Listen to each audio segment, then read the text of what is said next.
The blue marble of Earth hangs in space, surrounded by thousands of alien warships. A blockade, a siege, 3 months of absolute silence. No pleas for mercy, no calls for surrender, no signs of fear. Then, the warships begin to disappear. But what if the primitives you trapped were never the ones in a cage? What if the galaxy you thought you ruled was actually their front yard? Panic grips the Galactic Council as humans decline to negotiate. Before the story begins, join the fleet by subscribing to the channel and power up the like button to support this broadcast. Alright, let's begin the story. The Great Hall of the Lumina Imperium buzzed with nervous energy. Representatives from 7 major civilizations sat in their floating chairs, their eyes fixed on the massive screen showing Earth. The blue and green planet hung in space, a silent jewel encircled by a crown of thorns, hundreds of Imperium warships. For 3 months, not a single ship had left or entered Earth's atmosphere. Grand Archon Xyler of the mighty Hegemony stood at the center of the hall. His 4 arms moved gracefully as he spoke. "Fellow council members," he began, "we have achieved total victory. The human homeworld is completely cut off. No food, no fuel, no communication. Every species in our history has surrendered within days under such pressure." The other ambassadors nodded. This was how things always went. A rebellious species challenged the Imperium. The Imperium blockaded their homeworld. Within a week, the desperate pleas would begin. But Earth remained silent. War Master Cthar, the Hegemony's top military commander, stepped forward, his armored scales glittering. 3 months, and not a single surrender request. Not even a plea for food or medicine. Our sensor readings show massive power consumption on the planet's surface, but we cannot determine what they are building. Ambassador Valera of the Nexus Collective raised one of her 6 tentacles. Perhaps they are simply stubborn. My people encountered similar resistance from the COR Empire. They held out for nearly a year. The COR had underground cities and vast food reserves, Xyler replied. Our intelligence confirms the humans have neither. They should have run out of critical supplies weeks ago. The council chamber fell quiet. In 10,000 years of galactic civilization, no species had ever simply ignored a blockade. There were always desperate attempts to break through, frantic diplomatic messages, or at least some sign of panic. But Earth had gone completely dark. "Perhaps they are planning a desperate attack," snarled a warrior caste commander. "My ships are ready to crush any pathetic assault they might attempt."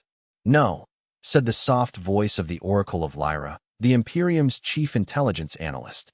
Her pale, ghost-like form shimmered.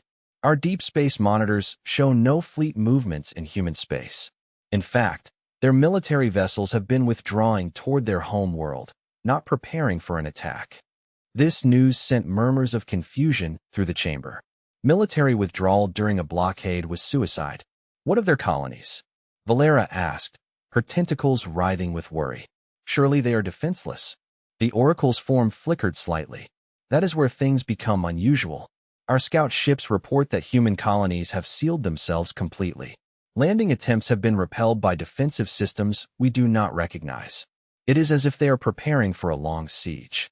"Impossible," snorted War Master Cthar. "Those colonies depend on Earth for supplies. They cannot survive independently."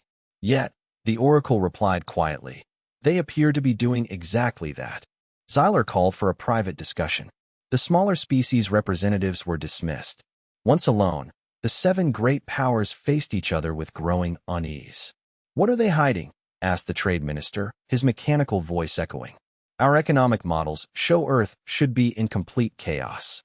Food riots, system failures. Instead, we detect increased industrial activity. There is another possibility." The Oracle shimmered more intensely, a sign of deep concern. One that our analysts are reluctant to voice. "Speak," commanded Xyler. "The humans may possess technology we do not understand. Our blockade may be ineffective." The silence that followed was deafening. The idea that any species could possess unknown technology was terrifying. The Imperium's power rested on its technological superiority. Cthar laughed, but it sounded forced. "Ridiculous. Humans barely achieved faster than light travel 50 years ago. They are primitives. Yet those same primitives have ignored our blockade for 3 months, the Oracle observed. The trade minister's mechanical fingers clicked nervously. Our merchant vessels report strange incidents in human space. Ships have been disappearing. Disappearing how? Demanded Zyler. No distress signals. No debris. No survivors. Our vessels simply vanish between star systems. 23 ships lost in the past month alone. This news hit the chamber like a physical blow. The Imperium's authority depended on safe commerce. Grand Archon Zyler made a decision that would haunt him forever. We increased the pressure. Cut off all communication channels. Jam their transmissions. Destroy any vessel that approaches Earth, regardless of purpose. And if they still refuse to surrender? Asked Valera. Then we will show them what happens to species that defy the Imperium, Zyler replied grimly. But deep in his hearts, the hegemony leader felt a growing dread. In all his years of service, he had never encountered a species that simply said no and meant it. As the council members relayed their new orders, none of them noticed the small, unremarkable probe that had been silently observing their meeting. It drifted away from the station, slipped through the patrol lines, and disappeared into the vast darkness. The council believed they were tightening a noose.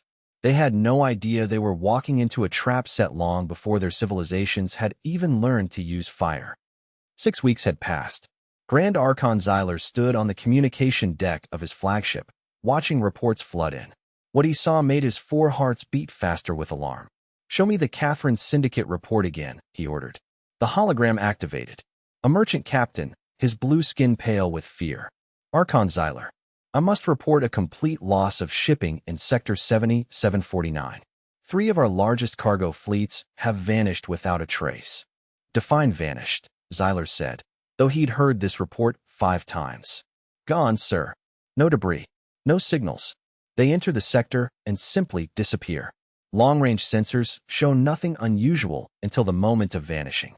Then empty space." Zyler turned to War Master Kthar. "How many ships lost this week?" 47. The War Master replied grimly. "And that is just confirmed losses. Another 30 are overdue. These vessels weren't being destroyed in battle. They were simply ceasing to exist. The pattern is spreading." The Oracle of Lyra materialized beside them. "Initially, only our largest vessels disappeared. Now smaller ships as well. Scout vessels, courier craft, even fighters." A new report came in. "Archon, we have a problem at the Proxima colony. They had attempted to land occupation forces on the human settlement. The surface appeared completely defenseless," the warrior caste commander on the screen reported. "No visible weapons. No shields. My dropships approached the main city." He paused, his massive jaw working. "Archon, they were destroyed before they reached the atmosphere." "By what?" "We do not know. Our sensors detected no weapons fire. No energy beams. The dropships simply ceased to function. All systems failed simultaneously. They fell from the sky like dead rocks." "Casualties?" Zyler felt a chill. "None, strangely. The humans sent rescue shuttles. They returned our soldiers unharmed, along with a message." "What message?" The commander looked uncomfortable. "Landing not recommended." The simplicity was more terrifying than any threat. They had neutralized a full military assault, rescued the survivors, and sent them back with a polite suggestion. The oracle flickered rapidly. "I have been analyzing reports from 17 different colonies. The pattern is identical. Our forces approach, their systems fail, humans rescue the survivors and send them away unharmed." "They are playing with us," Kthar snarled. "Perhaps," said Zyler. "But if so, it is remarkably effective." Then came the call from Lore Master Valina, the Imperium's chief archaeologist. "Archon Zyler, I need to speak with the full council." Immediately. Minutes later, she stood before them, her ancient face etched with urgency. She activated the main display, showing a galactic map marked with hundreds of red dots. "These represent archaeological sites we have investigated over the past millennium. Ruins of unknown origin." "Lore Master," Zyler interrupted, "we are facing a military crisis. This is not the time for ancient history. With respect, Archon, this is the time. Because these ruins are not from an extinct civilization. They are evidence of humanity's true nature." The chamber fell silent. Valina continued, her voice gaining strength.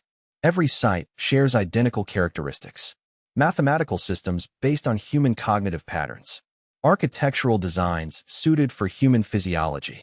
and technological signatures that match systems we now see activating throughout human space. She highlighted a section of the map. The Vega ruins contain star charts that perfectly predict the locations of human colonies established over the past 50 years. The Proxima site includes detailed plans for faster-than-light engines identical to those used by human vessels. "You are suggesting these ruins were built by humans," a counselor whispered. "I'm stating it as fact, but not by the humans we know today.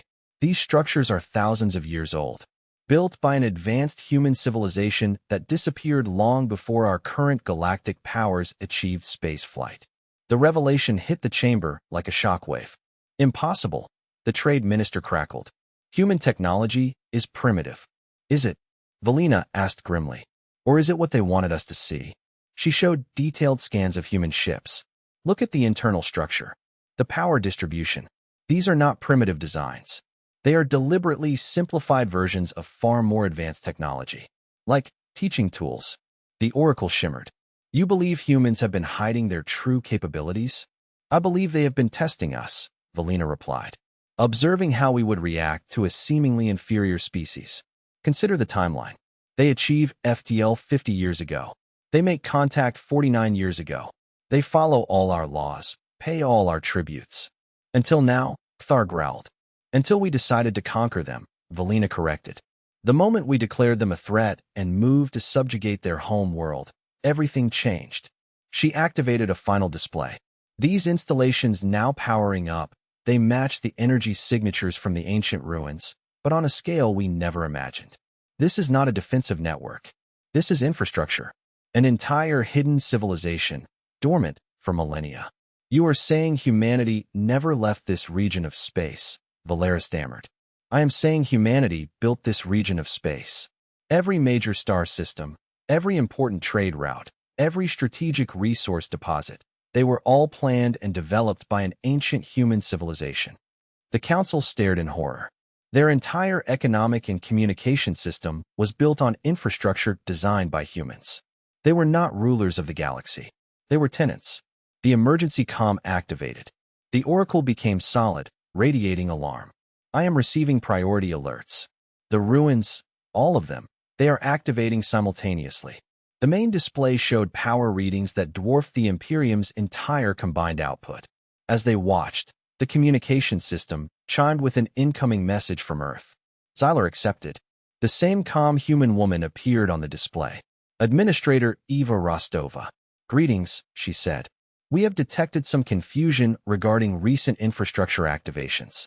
We want to assure the galactic community that these systems pose no threat to peaceful civilizations." She paused, her expression showing mild concern. "However, we feel it necessary to clarify our position. The current blockade of our home world represents a threat to galactic stability. We recommend immediate withdrawal of all military vessels from human space." The message ended. It was not a request or a threat. It was a notification. Humanity was taking control. In the shocked silence, War Master Cthar spoke the words everyone was thinking. "We are not fighting a primitive species. We are fighting the gods who built our universe." The emergency session had been running for 18 hours. Panic had taken hold. War Master Cthar stood at the center of the chamber, his massive form trembling. "My fleet is gone," he announced, his voice hollow. "Not destroyed. Gone. Vanished from sensors as if they never exist." "Addition. How many ships?" Xyler whispered. "All of them. 300 vessels, including my flagship. I am speaking from an emergency communication pod." The trade minister's voice crackled. "The same has happened to our merchant fleets. Over 2,000 vessels lost in the past 12 hours. They are disappearing throughout the galaxy, even in Imperium space." Lore Master Valina stepped forward. "Because Imperium space is not what we thought. It is ancient human territory. The transportation networks they built, they still exist. They control them." The horrifying truth was becoming clear. Humanity had access to the galaxy's entire infrastructure. Every system the Council thought they controlled. Every secure facility. All of it was built on human foundations.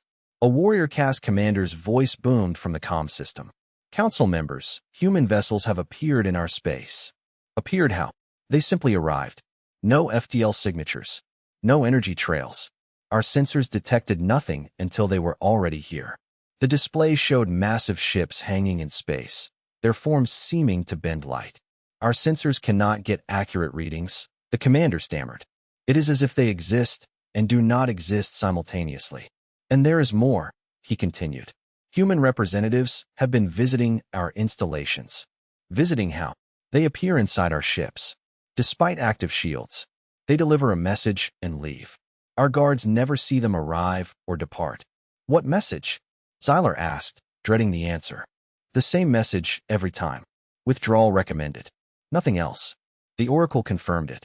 Reports from across the galaxy. Humans appearing in supposedly secure locations. Delivering the same calm, simple, terrifying message. Then, a new message came from Earth. A middle-aged human male appeared. Simple clothes. He looked like a technician. Greetings, council members. I am Director Eris Thorne, representing Earth's Department of Galactic Affairs. We understand you have questions. His tone was friendly. Casual. We want to assure you that humanity has no hostile intentions. However, the current military buildup represents a significant security concern. Our analysis indicates a diplomatic resolution remains possible, but time is becoming a factor. He consulted a simple paper notepad. Military operations against our installations or civilians will force us to take protective measures that may have broader consequences. We are prepared to open formal negotiations. This offer requires immediate cessation of hostile activities and withdrawal of all military forces. We recommend acceptance of these terms. He looked directly at the camera. Alternative outcomes would be unfortunate for all involved. The message ended. They are offering us a chance to surrender gracefully, Ambassador Valera whispered. Surrender? Thar roared. We are the Lumina Imperium. They are not primitives, Valina said quietly. They never were. We are. The Oracle suddenly became transparent, a sign of absolute terror. Emergency alert. Unknown vessels detected in orbit around every Imperium homeworld. They appeared simultaneously. The main display switched. Massive human ships hung in space above 7 different capital worlds. How long have they been there? Demanded Kthar. Unknown. They just appeared on sensors. But gravitational analysis suggests they may have been present for hours, undetected. The Council realized. While they panicked, humanity had quietly moved fleets into position above every major world in their civilization. They could have destroyed them at any time. They had simply chosen to wait. The surrender ceremony took place in the same council chamber. The proud representatives now sat as humble petitioners. Administrator Eva Rostova stood at the center beside Director Eris Thorne. They wore simple clothes. No titles. No ranks. Grand Archon Zyler read from the formal surrender document. The Lumina Imperium hereby acknowledges the unlawful blockade of human space and requests cessation of hostilities. Rostova nodded politely. Thank you, Archon. However, we feel the term surrender may be unnecessarily dramatic. We prefer to think of this as a clarification of relationships. Thorne stepped forward, consulting his notepad. Our legal department has prepared a revised charter. Each species maintains sovereignty. Trade continues. The Council retains admony. Strait of authority. The terms were not for conquest. They were barely different from the status quo. What of human territorial claims? The Trade Minister asked. Rostova smiled slightly. We claim nothing that was not already ours. The ancient installations will be managed by human authority, as they always were. What guarantees do we have that you will not expand? Valera asked. Thorne looked genuinely puzzled. Why would we want to expand? We already have access to the entire galaxy. The casual statement sent a chill through the chamber. Humanity wasn't interested in conquest because they already controlled everything that mattered. Where are our ships? Kthar finally asked, his voice broken. Safe, Thorne said simply. Parked in a convenient location while we sorted out this misunderstanding.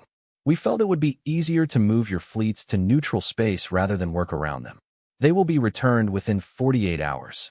The casual dismissal of thousands of warships as a minor inconvenience was more humbling than any threat. Zyler gathered his courage for the final question. Why? Why did you allow us to develop without interference? Why reveal yourselves now? Rostova considered the question. Our ancestors hoped that, given time, galactic civilization would develop wisdom to match its technology. For 10,000 years, you have maintained relative peace. The experiment was largely successful. Thor nodded.